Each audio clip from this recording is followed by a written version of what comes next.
जय जगन्नाथ सांग मैंने तो भोर 10टा साढ़े 10टार उठी आम बनईलु यही उपमा टिकक। तो उपमा टिकक खाईकिना भाविलु मार्केट जीवु आम एत भोर माने साढ़े 10टार मार्केट गलु जे देखला बेलू माछ मार्केट रे माछ ही नहीं। तो कौन करूँ लास्ट चिंगुड़ी टिकक धरिकी आसिलु। तो चिंगुड़ी एवं आमर भजा भजी थुआ होती देखी। तो मु एपटे मोर भाजुची चिंगुड़ी सुखुआ। तो आज पोई टिके थिला भाविले टिके चिंगुड़ी सुखुआ पकई टिके राई करी खाइबी।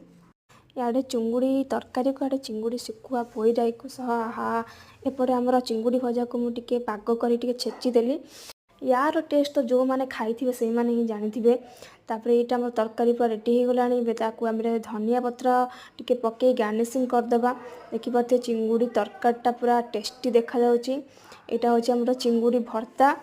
तो ता सहित आमर अच्छी आमर कईथ चटनी आहा माशाल्लाह। तो संडे खाद्यटा पूरा जमीगला। भिडियोटी भल लगी तो